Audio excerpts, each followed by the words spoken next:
Hi, welcome back with Murphy Mag to another episode of the Fitness Beginner Podcast, where we help you get started on your fitness journey. How's it going, everybody?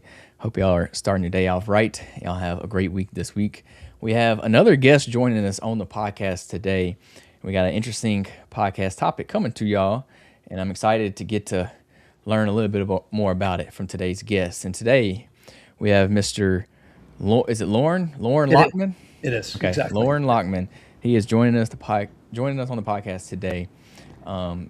So I just want to give you a quick little glimpse of the podcast and what we do. So it's called the Fitness Beginner Podcast. The whole idea is to just help people get started, help people get motivated, help people learn like the basics of things, Yeah. and just try to get people into that fitness mindset. So that's the whole idea of the podcast.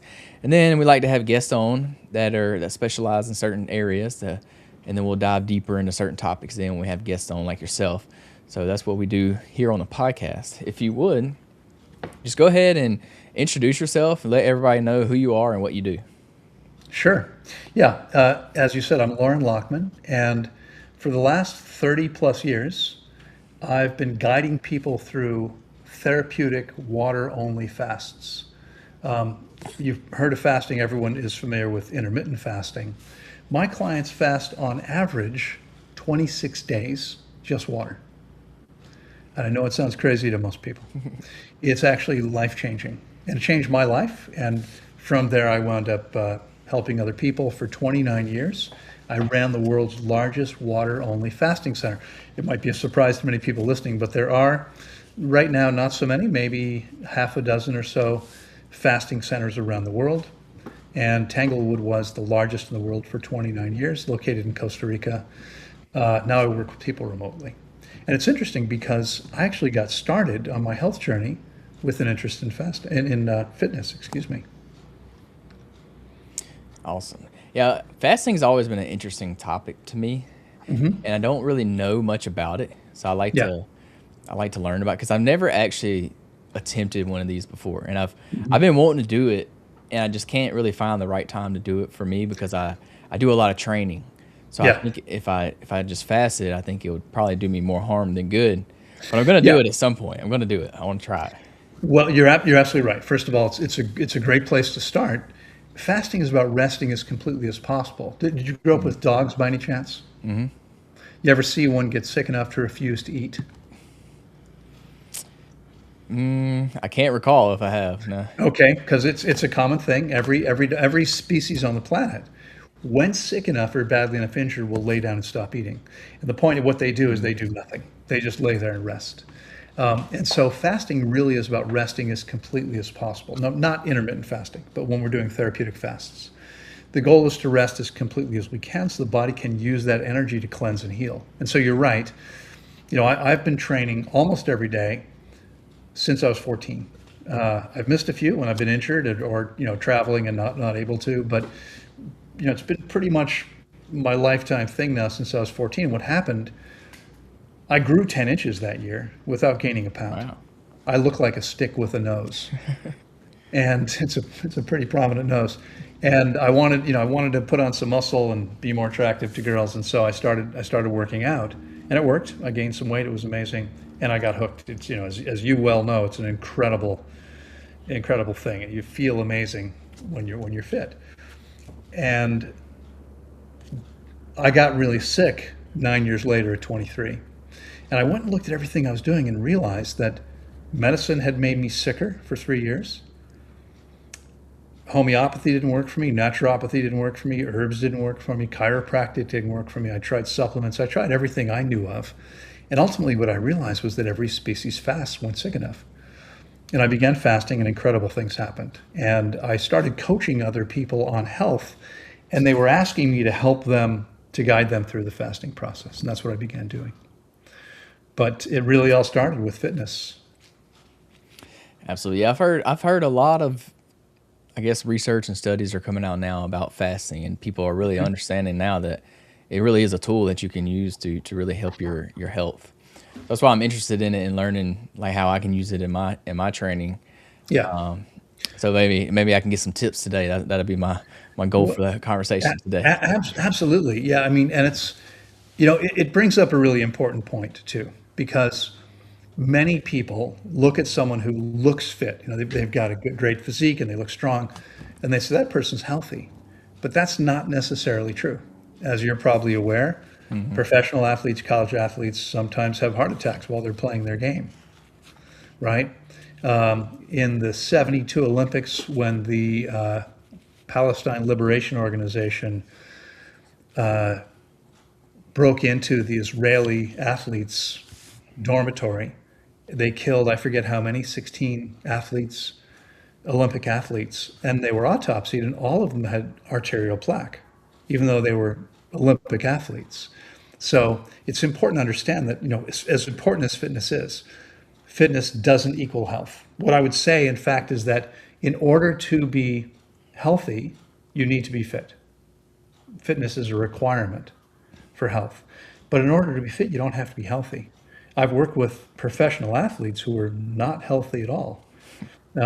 Professional tennis player who lived on McDonald's, and at the age of 40 was having significant chest and carotid artery pain. And his older brother, father, uncles, and grandfather had all died of heart attacks. And he thought, maybe I better do something about this. And so fasting allows the body to heal in a way that it can't heal otherwise. And again, this is probably for most people, this is kind of new information. It's not something people don't even think about because we've all been brought up around medicine and maybe alternatives to it. But the truth is that only the body can heal the body. Healing is a biological process. So nothing we take can heal the body, only the body can heal itself. Fasting simply allows us to get out of the body's way so that it can heal as well and as efficiently and as effectively as possible. And I went from 26 when I finally walked away from medicine sicker. I mean, I wasn't dealing with anything life-threatening. I had chronic fatigue syndrome, irritable bowel syndrome, chronic sinusitis, systemic candida, and 57 allergies, and I could barely function. And I went from that at 26. I'm now 65. I haven't been sick one day in nearly 40 years. And I've worked with more than 16,000 clients, that more than 12,000 have done long fasts with me. Everybody sees the same thing. And the crazy thing is, bringing it back to your area, this is about fitness. This is the piece that surprises a lot of people. And first of all, you need to understand, when we fast, we do lose some muscle mass. There's no way to avoid that. I don't know if you've ever been injured badly enough to have to take some time off. But if so, you probably know that if you stop working out for a month, you're losing muscle mass.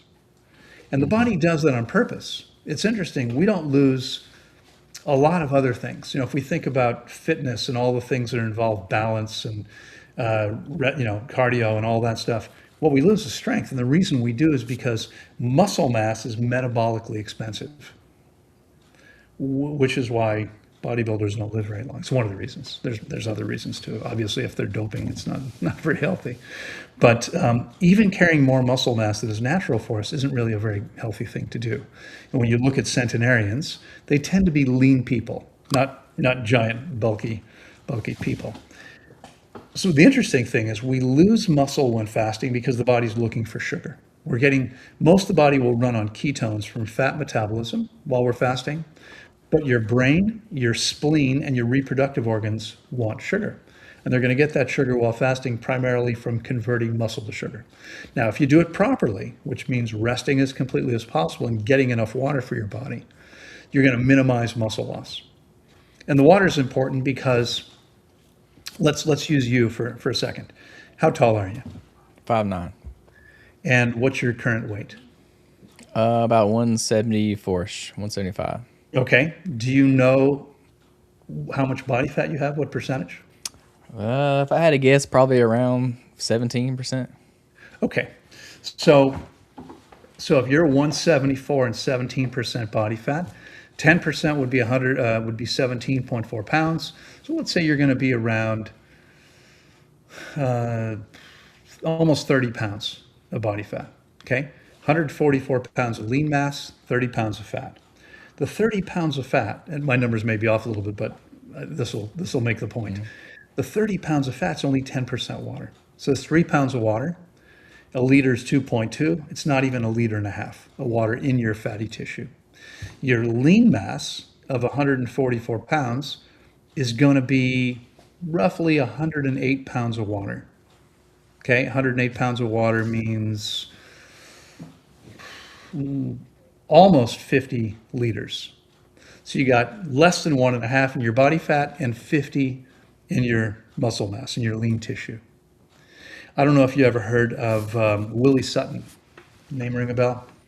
He was a famous bank robber from about 100 years ago. And they asked him why he robbed banks. And he said, well, because that's where the money is, which makes perfect sense, right?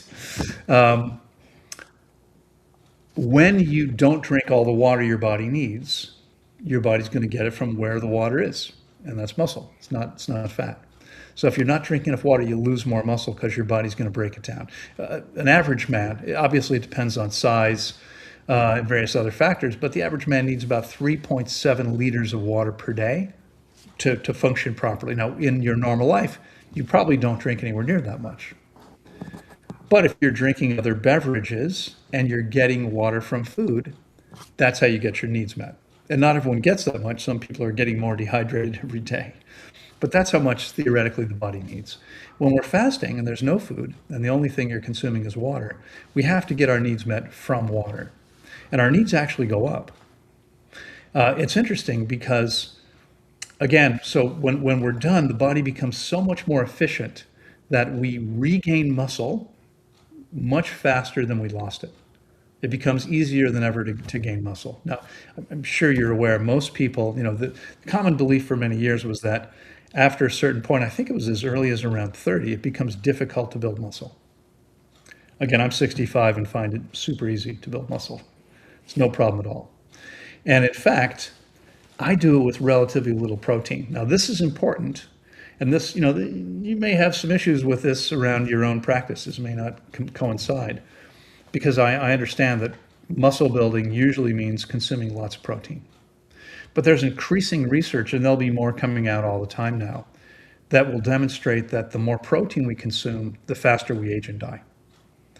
Protein actually is harmful to us because it's acid forming. It's hard on the kidneys, it's hard on the liver, it's hard on the bowels because, depending on what the source is, our systems actually require fiber to move things through. If we look at a 500-pound tiger, from mouth to anus, it's 12 feet long. That tiger is more than 3 times bigger than you, but your digestive tract is 32 feet long. It's more than 2.5 times longer than the tiger's. About 8 times longer proportionally, yours to that animal's. All omnivores and carnivores have very short, smooth, straight digestive tracts. So we definitely need protein. The piece that a lot of people don't realize is that protein is the building block of living cell tissue. So I still work out almost every day. Some days I go hard as I did yesterday. And after taking a bit of a break after an injury, I'm actually working with a trainer now and doing stuff I wouldn't normally, ordinarily be doing on my own. And he's beating the crap out of me a couple times a week. Usually the day after training, I'll do Pilates, which, I know a lot of people think, oh, that's for girls. It's actually pretty powerful for your core. Mm-hmm. And then I play racquetball a couple times a week as well. And on the days I'm not training hard, I'm doing sets of push-ups and wall chairs and other things. It's been amazing for me because it's allowed me to, again, after fasting, rebuild, after an injury layoff, rebuild. But the craziest thing about this is how we become much more efficient. As the body becomes more efficient, we not only need less protein, we actually need less food. And again, this may sound a little bit foreign because it's not something most people know much about. Back in the early 80s, if I remember correctly, there was a project in the Arizona desert called Biosphere 2. Did you ever hear about that? I don't think so. They built this series of glass domes connected by glass tunnels, a whole glass structure in the desert, and they sent a whole team of scientists to live inside. 12, I forget how many. It was an even number, males and females, because they were in there for years. It was supposed to be 3 or 4 years. And the objective was they were going to grow all their own food. There was a source of water inside.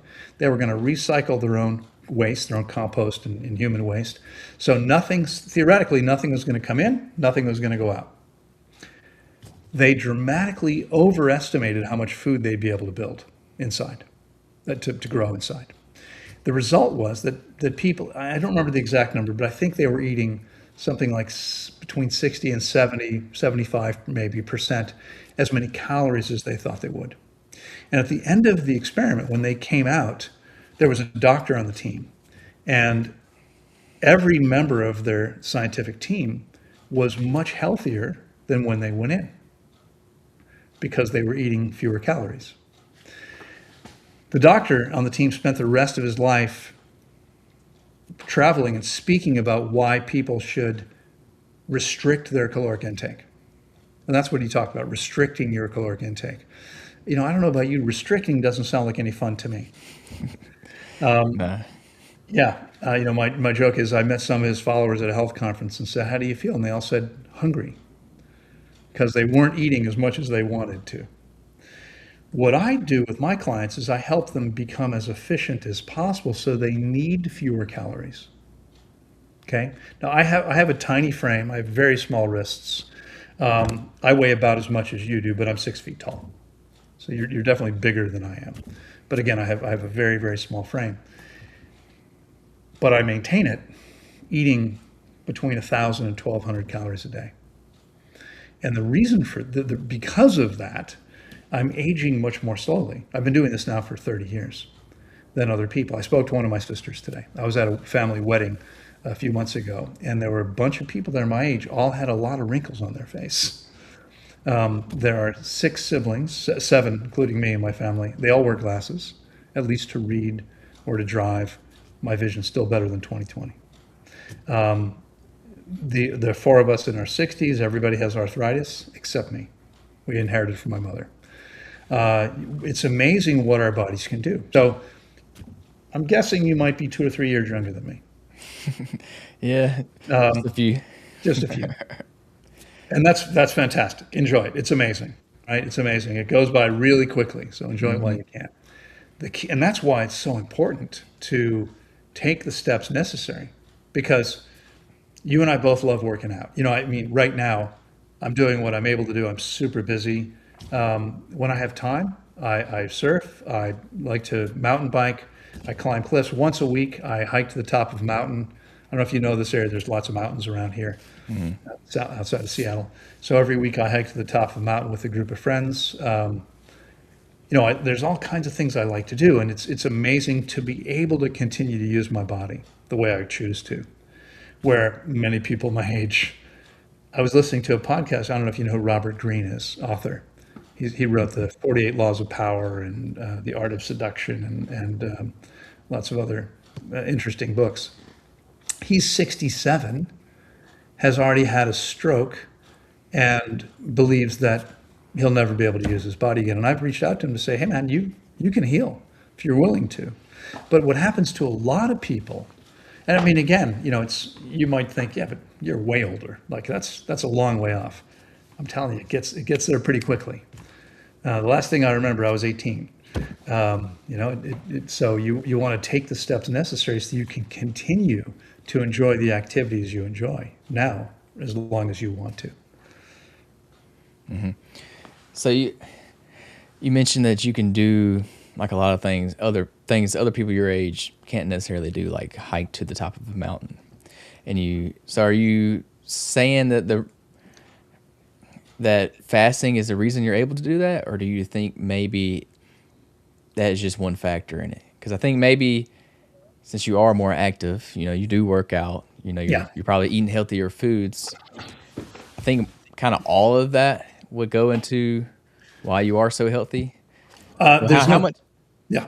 So how much Go of that is due to the fasting, and how much of that is due to just you being an overall active person? Like you go out, you go surfing and things. Like I would say all of it kind of plays a kind of a major factor in it.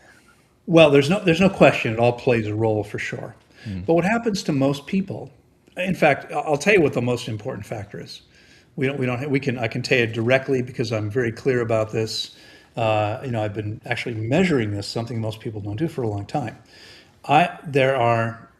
There's devices called bioimpedance devices. Most of them are scales you stand on.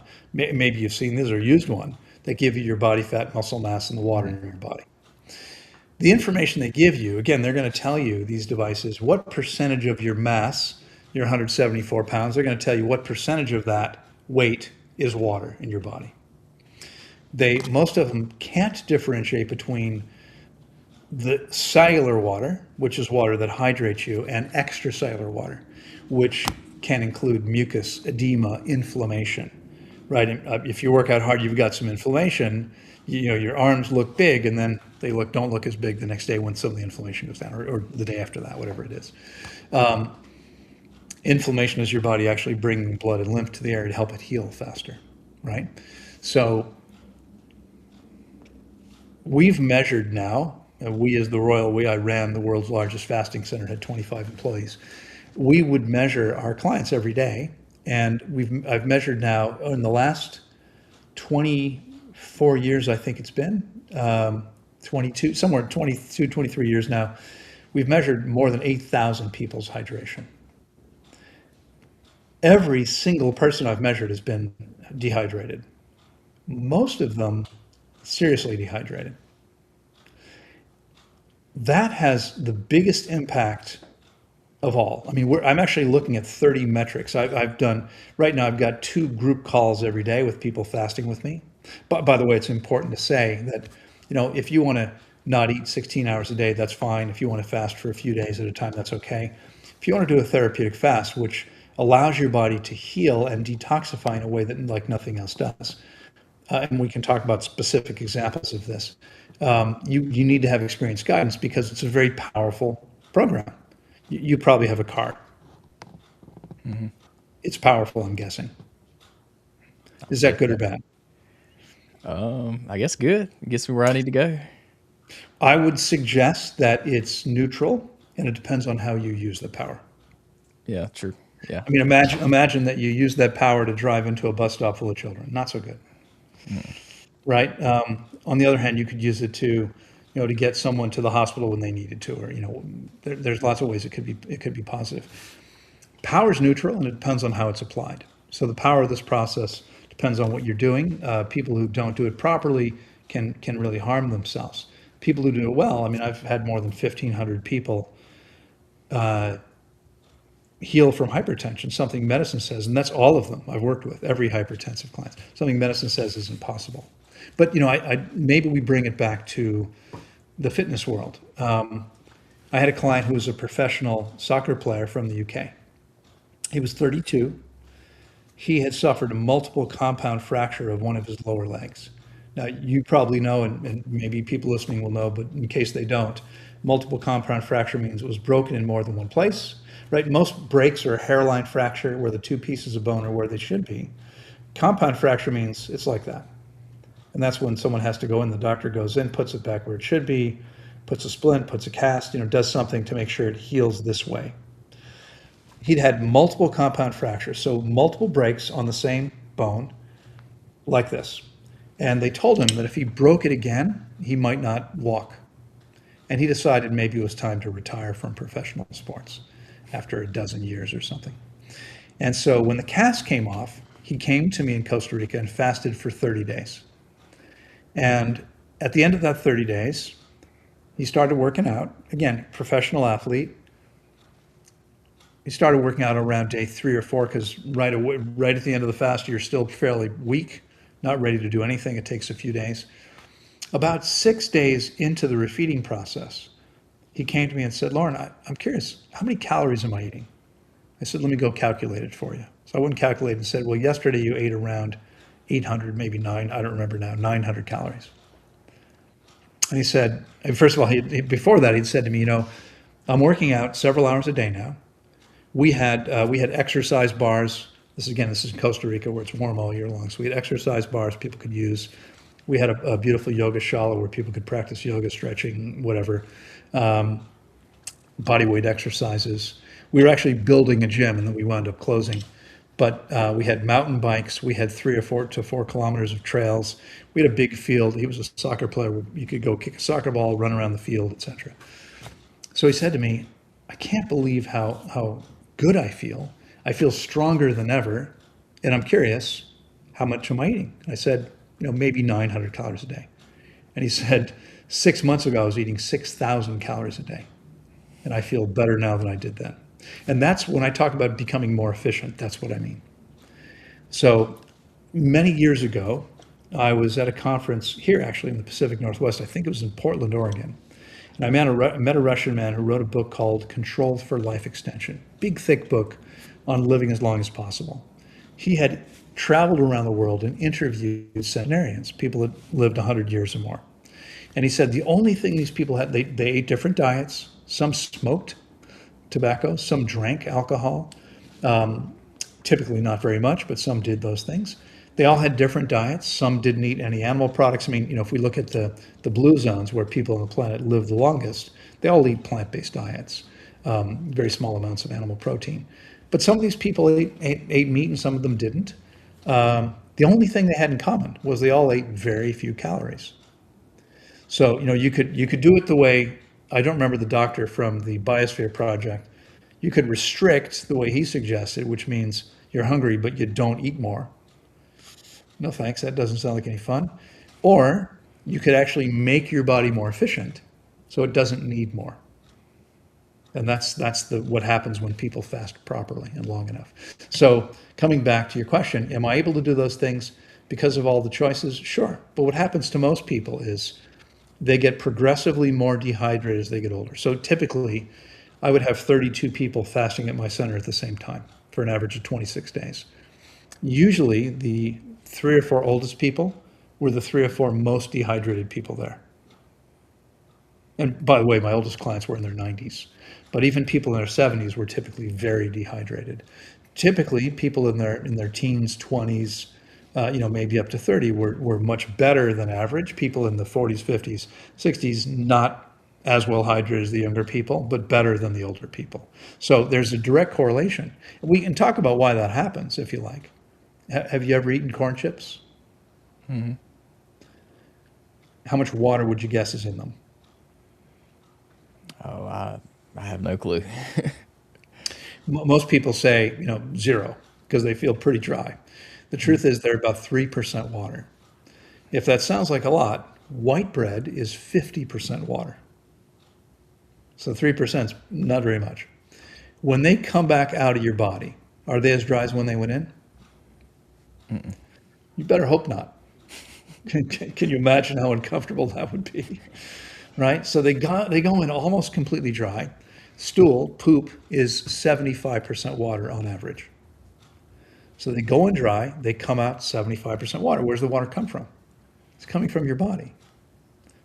You and I, and probably everybody listening, grew up eating mostly dehydrated foods, things that have been processed. The water's processed out of them. They're cooked. We're cooking the water out of them. In nature, every species eats a high water content diet. And it makes a huge difference. It's not the only factor, but if we look at the sickest animal, out of more than 25 million species, sickest one on the planet, guess which species? A human? Exactly. Number 2, dogs. A dog, yeah. Number 3, cats. Numbers 4 through 100, all the other animals that humans control and feed things that are not what they're actually made for. Mm-hmm. Whether animals in nature, many animals eat only plants, all high in water. It doesn't matter if it's fruits or roots or shoots. Even termites eat wood. You ever cut down a tree to use the lumber? Mm-hmm. What do you have to do before you use the lumber? You gotta let it dry out before you can cut it up. It's full of water, exactly. Every plant is. Carnivores, and you may know this, you in Alabama, you have wolves there? No, coyotes. Okay.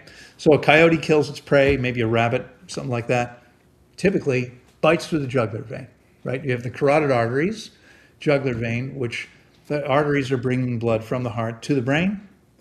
Jugular it's the vein bringing blood back to the heart from the tissues. You're 174 pounds, brain on average is about 3 pounds.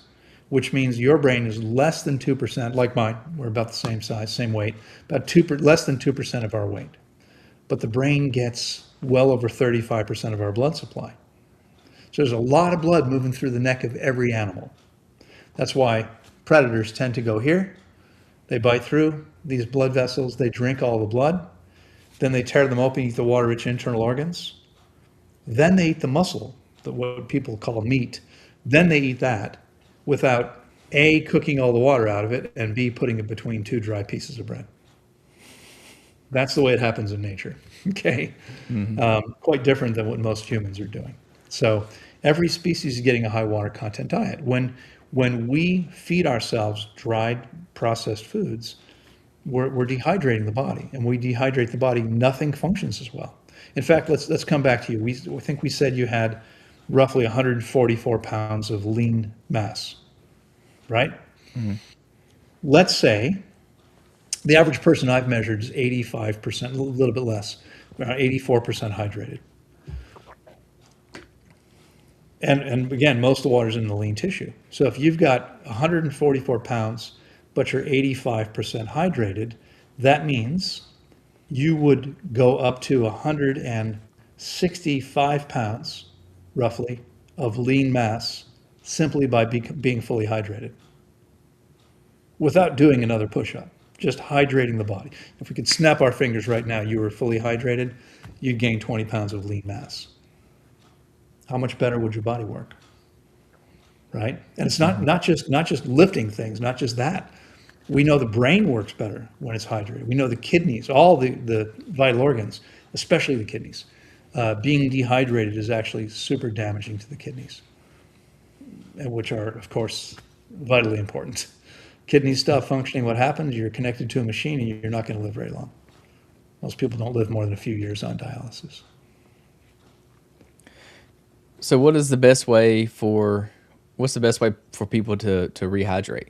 Is it just water? Do you do electrolytes? What does like a rehydration protocol look like for one of your Yeah, clients? yeah. So the problem is when we add electrolytes to water, the body knows that there's something that wasn't part of the water. So I'm drinking spring water. I'm in the US after, my site in Costa Rica I bought because there was a spring on site and built my place there. I'm currently drinking Mountain Valley spring water from Arkansas in glass bottles because I don't want to drink out of plastic. This all spring water has minerals in it, but they're in tiny, tiny quantities, about 65 or more. Most spring water is going to have more than 60 different minerals in tiny quantities.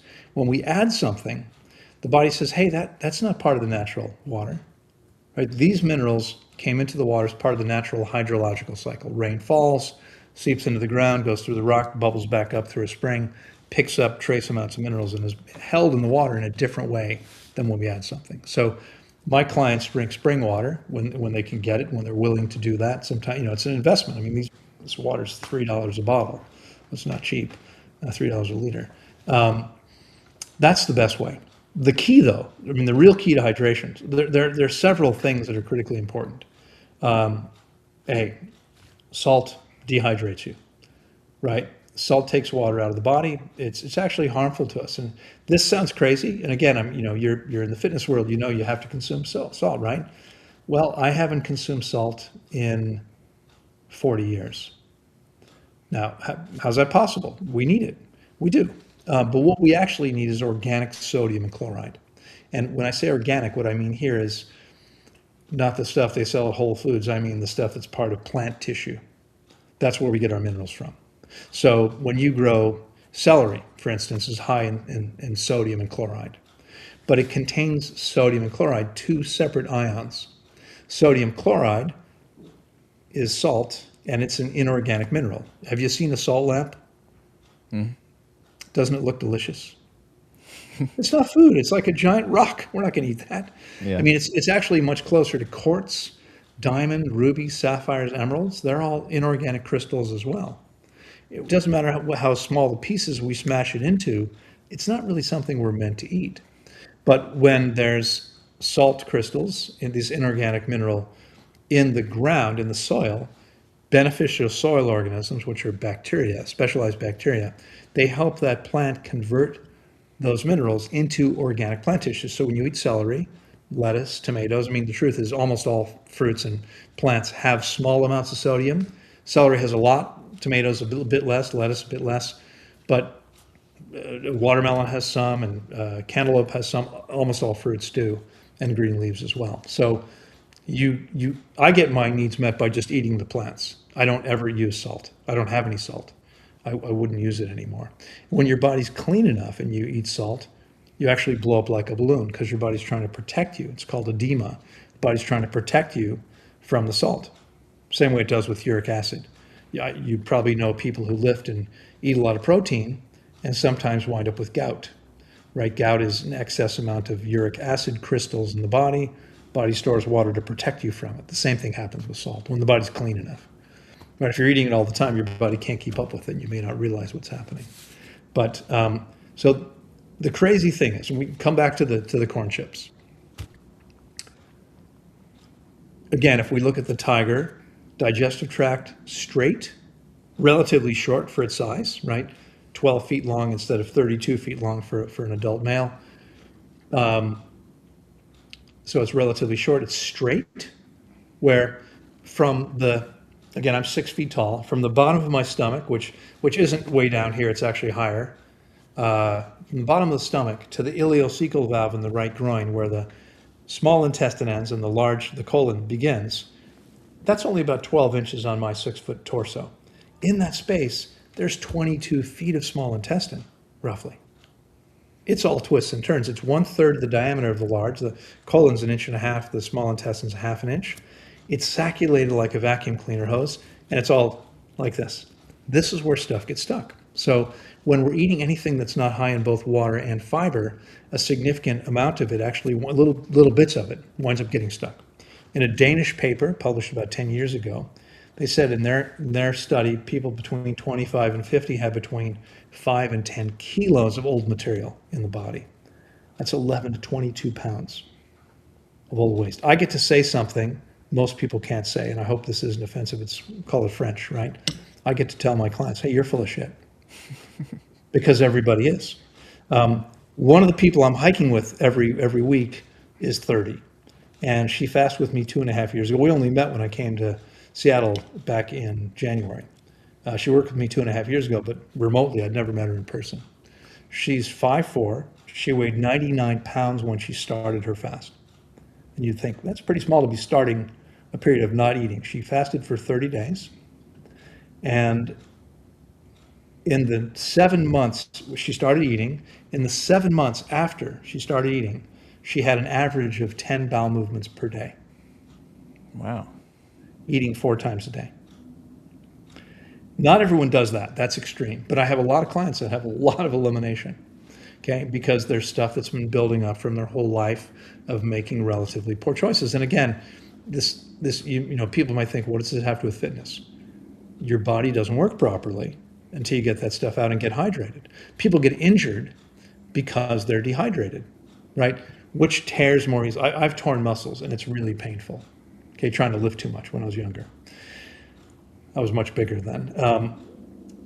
Which tears more easily? A hydrated muscle or a dry, dehydrated one? The dehydrated ones. Why do people wind up with joint problems? Well, arthritis happens because cartilage breaks down and synovial fluid literally disappears as people get older because they're dehydrated. Because synovial fluid is 99% water and cartilage is 97% water. So I truly believe being hydrated is the single most important thing. And the only way to, again, you can sip more water. I would say drink spring water if you can get it. Most people that I work with, when they're not fasting, need 3 to 4 liters a day. You have to sip it slowly. I don't know if you've noticed, I've taken a few sips, only a little bit at a time. If I could down this whole glass right now, but I would pee it out in 35 minutes or so, maybe an hour. Once, it goes right into the bladder because we're drinking it faster than the kidneys can process it. Our kidneys' job is to filter the blood all the time, nonstop, our entire life. We talked earlier about how important it is, really, really critical. Their job is to take out everything that the body doesn't want and keep what it does in the blood. And urine is actually blood plasma that the body has gotten rid of, either because there was too much liquid or simply because it needed to excrete things and it needed the water to move things out. Because everything is eliminated from the body on water, whether it's through the urinary tract, through the colon, through the skin, through our breath, or through mucous membranes and others. Everything moves out on water. If there's not enough water, the body can't detoxify. So I have a client right now who's from Tennessee, and she contacted me almost 20 years ago. She had fasted on her own, and she wound up creating some serious problems, going to the hospital. And then she found me, and I helped her fix everything. And we've stayed in touch. She reached out to me back in January because she'd had a gallbladder attack. And so she needed to get things in order. She's now fasting with me. This is day 4 or 5, I forget. But we got her on the scale. I'm like, oh my God, you're super dehydrated. For someone who is 49, she's as dehydrated as someone who is 75. And again, typically, the more older we are, the more dehydrated we get. As soon as we start to hydrate her, she doesn't feel so good because the body can only detoxify when there's enough water. Everything's moving out on water. So now her body is finally doing the detoxification she's always needed. I mean, having gallbladder issues and so forth at 49, that shouldn't be happening. It happens to a lot of people, but there's no reason for that. Every single human can feel and function incredibly well every single day if they're willing to do what they need to. But the first step is, I mean, again, so you can sip more water, 3 to 4 liters. You can focus on high water content foods. You might want to avoid saunas, sweating profusely. Then we have to replace all that. It's not easy to do. Harder than most people think. I don't know if you've heard of dry fasting. We're talking here about water only fasting. There are people who fast without water, and it's crazy. So far, I mean, in the last 10 years, dozens of people have died worldwide, including 6 people that I knew.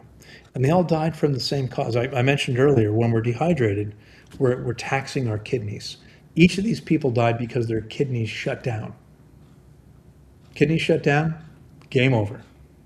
You can't filter your blood anymore, that's it, you're dead. And one of them was around 28. The oldest was 72, a naturopathic doctor who lived a very healthy life, but he started dry fasting. I told him over and over again, don't do this. You're harming yourself. So what we need to do is we need to eat properly, sip enough water, avoid salt, things that are going to take water out of the body, diuretics, alcohol, coffee, tea, sodas, make you pee. So you're taking some water in, but you're actually peeing out more than you're taking in. They're called diuretics, and you lose water that way. You want to give up all those things if they're still in your program. I drink water only. I eat high water content foods only. And the crazy thing is, I mean, for some people are probably thinking, well, that sounds terrible. That doesn't sound very good. But actually, it's what your body wants when you get it clean and hydrated. It's all it wants, right? So far today, I've had half a watermelon, nothing else. I will be going to work out in an hour or so. And when I get back, I'll probably have some peaches or some nectarines, maybe a salad if I feel like making a salad. I'm lazy, so I may not want to make a salad. But the real key to getting hydrated is we have to get the old waste out. So the woman I mentioned to you, who was at 28, she's 30 now. She was 28 when she fasted with me, maybe 27.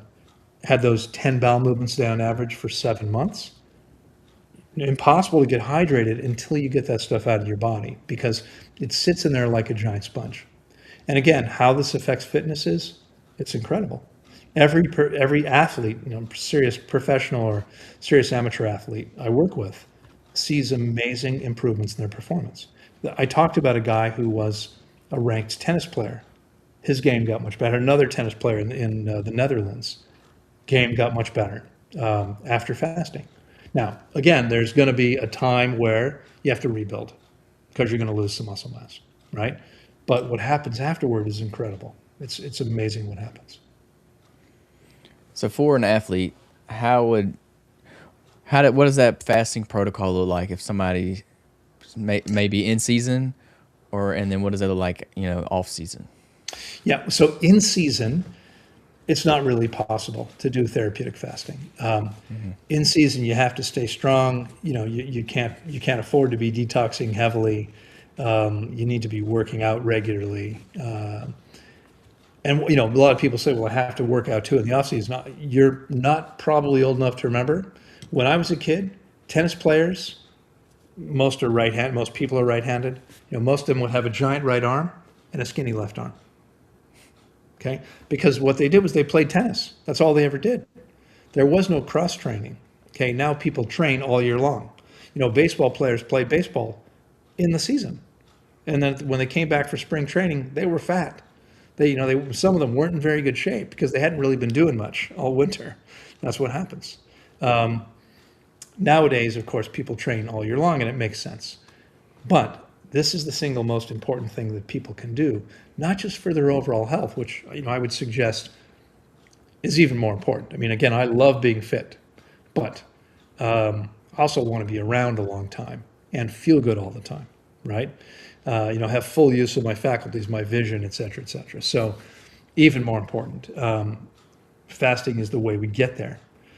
And for anyone dealing with any specific issues, even more so. We talked about hypertension, type 2 diabetes. Our bodies are meant to heal. So I said this earlier, but I'm now over 39 years without a single day sick, which means I can train whenever I want to. I've never missed a day of work. I've actually worked now every day for more than 16 years. I guide people remotely for more than 16 years.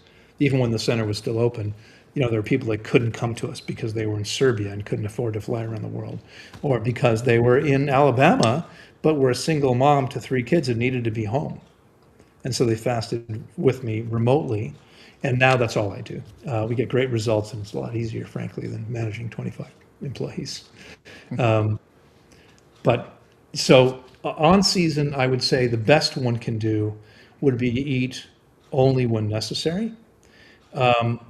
And I can never remember this guy's name. There's a famous Dallas Cowboy running back who went on he retired from football, I mean, many years ago, 30 years ago probably, and went on to become a MMA, won a championship at like 40 as an MMA fighter. And he says that ever since he was a teenager, maybe younger, he eats a bowl of soup and a sandwich every day, or a salad, and that's it. Nothing else. You're looking at this big, strong guy thinking, how's that possible? And the thing is, again, the more efficient the body is, I'm not sure why his body would be that efficient. I know why mine is and why my clients are. But, for me, it's as the result of getting the body clean.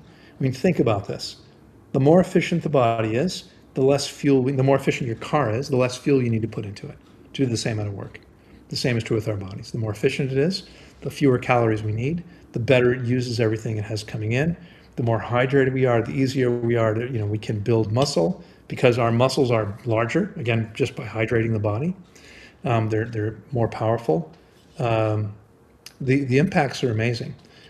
But during the season, yeah, sip enough water, keep your diet as clean as possible, and maybe do intermittent fasting. How much food each person needs before they're getting into the game, if they're playing, that may vary, and that may be different from person to person depending on what they're doing. But in the off season, I would pick maybe at the end of the season when they probably have some time off. That's when I would say, great, take a month. Most of my clients almost everybody does at least 21 days with me. Right now, I've got 2 group calls. Everyone's fasting 21 to 42 days right now. And some people do longer than that, but right now everyone's doing 21 to 42. It takes the body 10 to 11 days to get fully into the deepest part of the process in terms of detoxification. And again, this may sound crazy if you've never thought about it, but we live in an increasingly toxic world, and toxins are everywhere. They found, what glyphosate is, Roundup. They found glyphosate in polar ice and ice at the poles. How did it get there? Right? The stuff is everywhere. We've done a good job as humans of polluting the whole planet. And the stuff winds up in our bodies, and it has a huge impact on us. Anyone that's ever been vaccinated, you've got poison in your body that was injected in there. If you've taken any pharmaceuticals, and I understand people take them because they're told they need to, but pharmaceuticals are toxic substances that suppress symptoms. They don't make you healthier. You need to get that stuff out of your body. The average person my age takes 5 or 6 different medications every day. In the last 34 years, I've taken 2 ibuprofen, and I won't take anything else if I can avoid it. And that's even with broken bones, no painkillers. I'd rather just breathe and deal through it because the painkillers are poison. I don't want that stuff in my body, and they dehydrate you, right? So off season, take 4 weeks if you can make it happen. You're going to want to have guidance through the process. I'm happy to help, and be ready to see amazing things happen. So That's the how way you really, yeah. is there a way to know how hydrated you are? Like, is there an easy test you could do to tell your hydration levels or not? Well, so again, the bioimpedance scale, the same scale that gives you your body fat and muscle mass, is going to tell you how much water is in your body.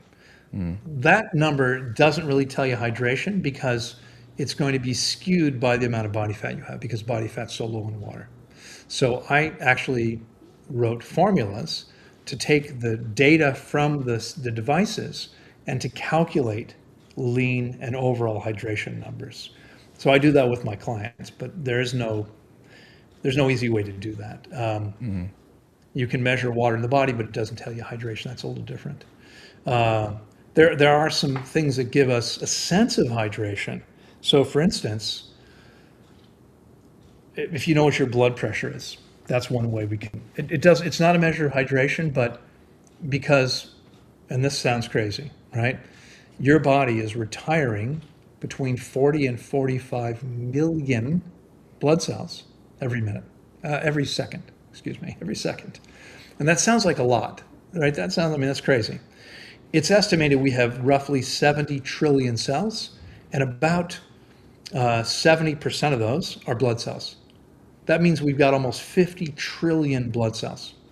So 40 million is less than 1/1000th of 1% of all the blood is being replaced every second. Because the blood cells, like all human cells, all cells of any species, get damaged, they get worn out, they have to be replaced with new ones. We're replacing our cells all the time. But blood is 92% water. So if there's not enough water, your body can't replace all the blood cells you need. So I figured out 25 years ago how to take the vital signs, blood pressure, pulse, temperature, and interpret those to show how much, let's see, how do we talk about this? Again, it's not a measure of hydration, but it does tell us if one's hydrated or not. It definitely tells us if one's dehydrated. Okay, if the number is good, it doesn't necessarily mean you're hydrated, but if it's not good, it definitely means you're dehydrated. Because if you're hydrated, blood's important that you're enough that your body would make all the blood it needed to. So it can't really do that. So who would you recommend do one of these fasts, these long fasts that you talk about? Well, it's a great question because this isn't for everyone. First of all, if you're listening today and you're already dead, this isn't going to help you. Okay? If you're not dead yet, this will definitely help you. Again, if you've been on the planet for 20, 30, 40 years or more, your body needs to detoxify and is probably dehydrated. And fasting is the single most beneficial thing that most of my clients have ever done. So anybody that wants to take their health to a much higher level, it's incredible. Now, obviously, again, this is about fitness. And if you want to be as fit as possible, the same thing applies. You have to get your body hydrated. You can't get your body hydrated until we get the garbage out of the body. It's impossible because that old stuff sits in the small intestine like a giant sponge. We eat and drink, and it's absorbing water. It's only when we get rid of it that we can take our hydration to amazing new levels. It's going to help everyone. If you're coachable and willing to do what you need to. So how would you recommend they go about doing it? Like, if they've never done one before ever, what would you tell them to do for their first time? So So the people I work with are typically doing 26 days on average, their first time, but they're doing it with guidance. And I said this before, it might have slipped by. Really, no, I mean, I've got clients right now. It's interesting. On my 2 calls right now, everybody's fasting with me for the second, third, fourth, fifth, or sixth time. And most people find that they get huge benefit from the first one. The first one's life changing, but a lot of people want to fast again. And so, but the crazy thing is, they've already gone through this with me, and yet they keep coming back. Okay, so the key really is to have experienced guidance. It's not something you want to do on your own. Again, it's very powerful. To make sure that power is applied properly, you need to know what you're doing. So, I mean, you can experiment with fasting for a couple days, right? You haven't done that. You can try that. That won't really tell you what it's going to be like, though, if you do it well. It's very different. So, for anybody willing to, if you can take the time off, and you do need to be able to take. I mean, if you're self-employed, a lot of my clients are. If you're self-employed and you can arrange your schedule, if you need to make some calls or spend a little bit of time online, you can do that. The goal is to rest as completely as possible. So it's fantastic if you can actually take 4 weeks and do nothing. Beautiful. Not everyone can do that, obviously. You also have to be able to make the investment. But if you're able to do that, it's the single most beneficial thing that most people are ever going to do. Mm-hmm. So what do you do when what would you recommend people do as far as eating goes when they're not doing these fasts? I know you mentioned a little bit, what's it called? Intermittent fasting.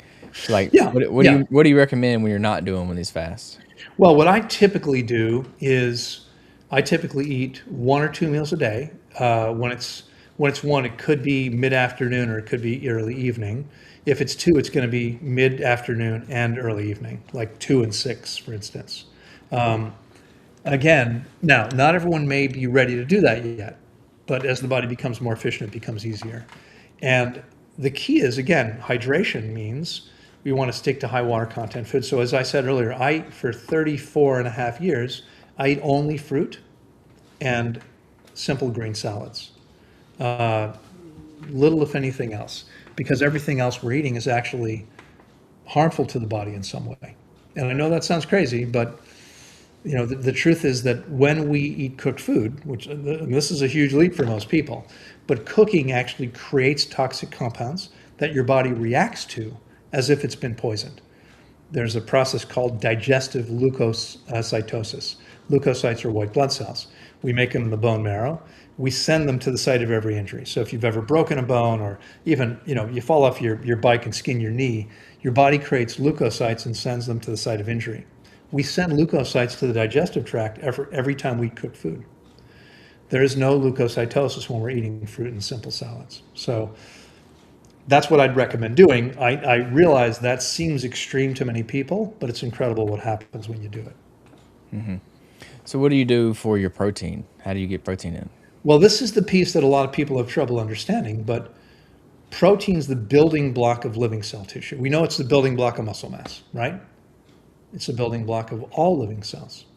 So watermelon, the structure of watermelon is protein. Oranges, apples, protein. Tomatoes, lettuce, cucumbers, all protein. They all have tiny amounts of protein. If protein is the building block of living cells, when will we need the most protein? What would you guess? When you're a child? Even more specifically, when you're an infant, right? Average human baby is about 7 pounds at birth, about 20 pounds at age 1. We roughly triple in size in our first year of life. Have you tripled in size since then? I wish. No, you probably wouldn't really enjoy that very much. No. In the second year of life, we grow 30%. 1/10 as fast as we did the first year. We never grow that fast again. Okay, in that first year of life, what are we consuming ideally? Breast milk. Only breast milk, average about 2.5% protein. No one needs to be getting 20, 30% of their calories from protein. On average, I probably get 5, because most fruits have between 3 and 7% protein, and leafy greens are actually 50% protein. I don't eat a lot of them, but they're about 50% protein by calorie, not a lot of calories, right? That's all we need. There's almost no Kwashiorkor is the name for protein deficiency. It's a deficiency disease when people don't get enough protein. The only people on the planet who have that are people who are so poor they can't eat enough calories. If you're eating enough food, you're getting all the protein you need. We all think protein's a big, I mean, and again, let me be clear, and this may be important for you and for the people listening here. If you want unnaturally large muscles, okay, I have a small frame. I'm never going to carry, a huge amount of muscle mass. But at 65, I'm fit and strong, and I'm not worried about being as big as possible. If you want to be much bigger than is natural for your body, you're going to have to eat more protein. It is important, but it means you won't live as long. Okay, it's hard on your body, and the science is really clear about this. So we can easily get the protein we need eating fruit and leafy greens. We never needed very much. The USDA, more than about 100 years ago, set out to determine the RDAs for protein. They looked at how much protein a rat needs, and then they doubled it to be conservative. Pretty sure you're not a rat. Okay. After they came up with that number, which was twice what a rat needs to be healthy, the lobbyists from the meat and dairy industries came calling and said, hey, do us a favor. And they doubled it again. So the RDA for protein has always been set at roughly 4 times what a rat needs to be healthy. They grow much faster than we do. They need more protein than we do. Okay. Now the key, I'm very familiar with sarcopenia. You're too young to worry about this. Older people, sarcopenia means muscle loss, right? And this happens as people get older. And what they're told, older people my age are told, no, you have to eat twice as much protein now. No, you don't. You have to get your body efficient. When the body's efficient, we don't need much protein, but the average person's body is not functioning very well and is very dehydrated. So once we get it hydrated and functioning properly, protein needs are tiny. So when you say get your body efficient, is that pretty much mean you're just lowering your metabolism? Is that what's happening? Well, very few people get that, but that is part of it, right? Everyone's talking about how to raise your metabolism because they want to lose weight or be able to eat more without gaining weight. But that means, if you could double your car's metabolism, you'd go from 30 miles to gallon to 15. Not good, right? You need twice as much fuel to do the same amount of work. So that is part of it. Yes, absolutely. But the way we do that is we get the body clean, and the whole body literally efficient means it works better than it did before. So part of that is metabolism comes down. And this is, again, why I maintain 170 or so, 175 pounds on 1,000, 1,200 calories a day. Sounds impossible to most people, but it happens. No, I definitely, I get it. I understand. So Yeah. what would you say to the people out there that are like, that believe the complete opposite? Like they believe you need to eat more food, Yeah. and I guess you said you're not trying to like get bigger and stronger, which I guess that's a lot of people's argument is you need the more protein to grow bigger and stronger. Well, first of all, the science is really clear that like animal proteins are in no way superior. People grow just as much muscle eating plants. We do, again, if you want to build unnaturally large, you're going to need more protein. But some studies have shown that people are fine consuming as little as 30 grams of protein per kilo, which is 2.2 pounds, far less than most Americans are consuming, far less. And they still have no trouble building and maintaining muscle mass. Again, I'm eating considerably less than that, and it's no problem. Now, I am strong. I'm not concerned about size. I'm 65 years old. I'm done with that. I played that game a long time ago, but I'm not concerned about that anymore. And at the time I was doing it, I was eating way too much protein, and it actually made me very sick. It's one of the reasons I got so sick in my early 20s. I wouldn't recommend that. The science is clear about this. The only studies that suggest that eating a high protein diet are good for you are studies that are literally paid for by the meat and dairy industries. All the real science is very clear about this. So what are some misconceptions that people have around fasting? Well,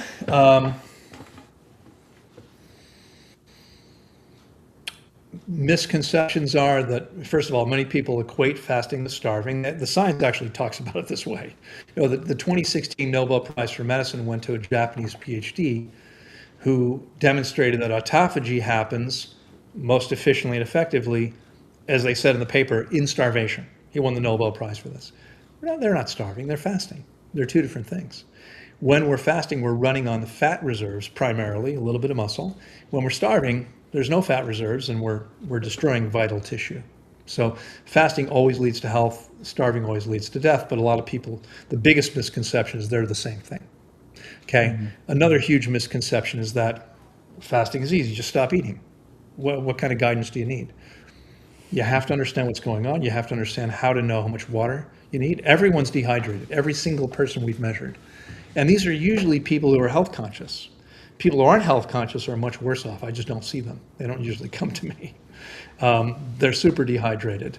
And hydration is critically important. And so without really understanding the numbers, it's very difficult for people to do this well on their own. I have a client who fasted on his own. He had fasted with me, had amazing results. He was a tennis player from the Netherlands, had amazing results. And then he came back a year later and said, I want to do this again. And I said, okay, great. He said, but this time, I just want to drink when I feel like it. And I said, no, if you're not going to take coaching, I can't help you. You have to be willing to take coaching. So he fasted on his own, not with my guidance. Went up in the hospital with 2% kidney function. And I've got a video, I can show you a video where he talks about this. Came back to me a year later. He was in the hospital for 4 months, nearly died at the age of like 25. Came back to me a year later and told me what happened and said, I wanted to fast again. With your guidance, I'll do whatever you tell me to do. And so I took him through another 21-day fast. And this time, a few months later, he went back and got checked, and they said he was back to 100% function. So that's, in fact, a misconception. Some people think that if you have kidney, adrenal, liver issues, you can't fast. You can. There's nothing better for you. But again, it has to be done correctly. Another big misconception, and you asked about this earlier, some people think you have to take electrolytes when fasting. The truth is, if you take anything but water, if you put salt in your water, if you take anything else, your body thinks there's food coming, and it takes you out of fasting physiology.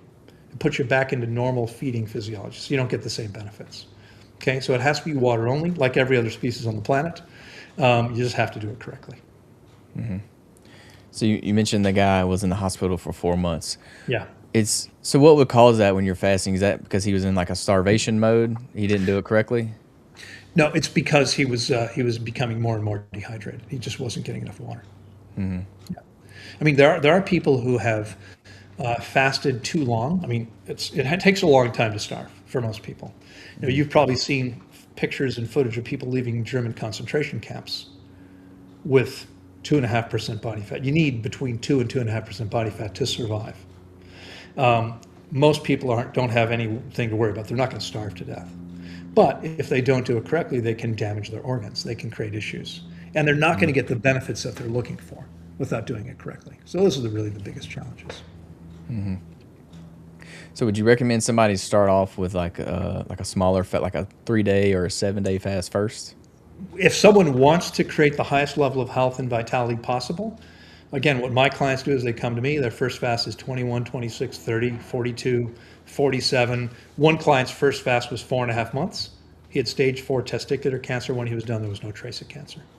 Mm-hmm. If you're coachable, you don't need to start with a short. You don't have to train your body. Like every other species on the planet, our bodies know exactly what to do. Yeah, what would you say to the person that's like, there's no way I can do that? Like I would get way too hungry. Or like, Okay. That's what I think. I think I would be starving. I don't know how I would do it. Well, you'd be surprised because what happens is your body produces ghrelin, which is the hunger hormone, just for the first 3 days or so. And the first 3 days you might feel a bit of hunger. After that, it goes away. Your body is getting its needs met. It's just using fat and a little bit of muscle to get those needs met. Yeah. So it's surprising to people, but most people don't feel. I mean, right now I've got people. Let's see. I've got a guy who is on day 31 of a 42-day fast. This is his third fast with me. I've got a guy who just completed 21 days for the second time. I mean, the people fasting with me, none of them are hungry, and they're all some of the one person's only 4 days in, everybody else is further in than that. 15, 16, 18, 21 days in, perfectly fine. No sense of hunger. Yeah. So how do you know when the right time is to break the fast? Like, how do you know when, like, all right, it's done its job. Now let's start introducing some food back in. Well, the truth about this is, again, and I mean, I'm sorry if I sound like a broken record, or if I'm trying to self-promote, if it sounds like that, but this isn't something one should be doing without guidance. So if you've got experienced guidance, you don't have to worry about that.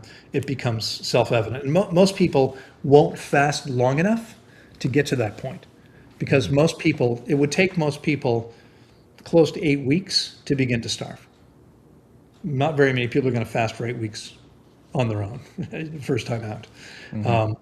Right. So, I mean, I've taken more than 1,000 people through fasts of 42 days or more. And again, the longest one was 4.5 months. As long as you know what you're doing, it's not really an issue. But you have to have guidance. That's the critically important piece. So eventually you'll just get to the point to where you just decide you're going to start eating again. Like, there's nothing like. Well, I mean, eventually you're going to feel real hunger. But by the time that happens, you're going to look terrible. You're going to be super emaciated, because your body's going to have used up all your fat, and you're going to be down to 2.5% body fat. You're going to look like a concentration camp victim before you get hungry. Most people. So what happens is people come to me and say, I'm dealing with these issues, or I'm okay. I'm 35 and I'm okay, but I don't feel as good as I could. Or my vision's not great, or whatever it is. And I'll look at their health history. We'll talk about what's going on, and I'll recommend how long I think they should fast.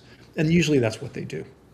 And then we break their fast because we've already decided they're breaking their fast. In fact, I only work with 6 people at a time on a call, and I usually have a waiting list. So people are telling me up front, we're agreeing up front what they're going to do. And they're just breaking their fast because, okay, it's day 22.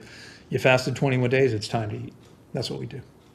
Okay, that's why I was curious. I was like, how do you know when to stop it? Yeah, usually it's a decision we've made up front. I mean, for many people, it's, well, I've got to get back to work, or my wife is tired of me laying here all day and not doing anything. I've got to go back and contribute. So most people decide up front what they're going to do. So you wouldn't recommend somebody doing one of these fasts if they couldn't, like, stop working, like if they still had to go to work every day? No, definitely not. Is that just because you'll just be using too much energy, or why is that? Yeah. When you have to be resting, so in order for your body to cleanse and heal, you have to have the energy that you get from resting completely.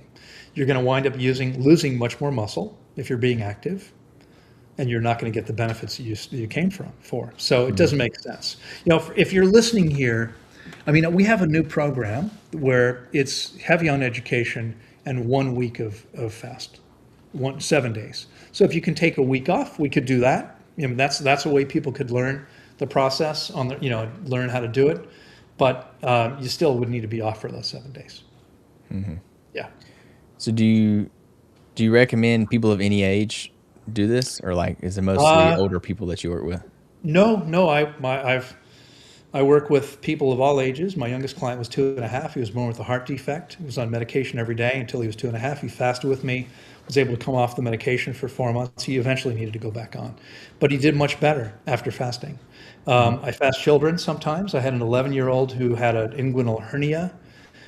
He had healed the hernia, but he had frostbite on his cheek. He was Canadian, and he had gotten frostbite when he was 3 or 4 years old. He was 11 at the time. He fasted 21 days with me. Frostbite disappeared on the 10th day. Same with the varicose vein sticking out here.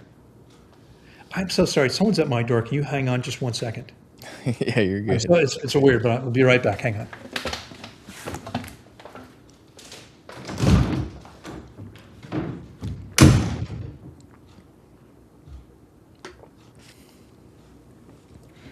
Well, we're just chilling, guys.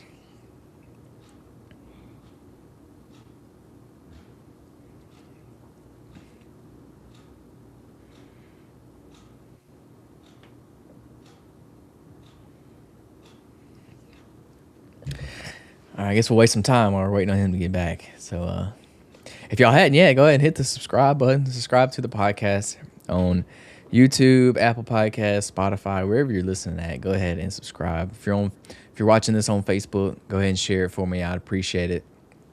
Add me on all my socials. So it's Murphy McFit on all my socials, or you can follow the podcast channel at the Fitness Beginner Podcast.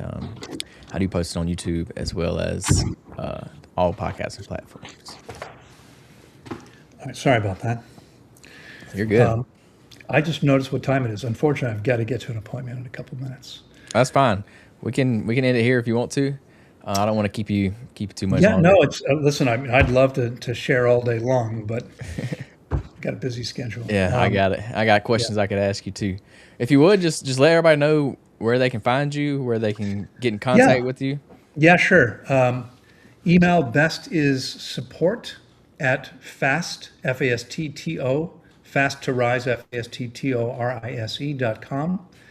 You can go to the website fasttorise.com. It's a new website. The old one from the center we're still taking down, and so not everything's there yet, but you can go there and contact us through there as well. You can find me on social media, Loren Lockman .official on Instagram and Facebook. YouTube, it's _official. And again, we'll have a link for anyone interested in learning more. There's a free ebook for your listeners.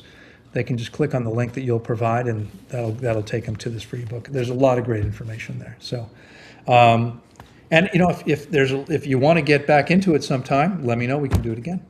Awesome. Yeah, we'll leave the link down in the description. So if y'all want to check it out, we'll leave that link down there for y'all. But yeah, that's going to do it for today's podcast. So y'all be sure to tune in next week for another episode of the Fitness Beginner Podcast. Y'all have a great day.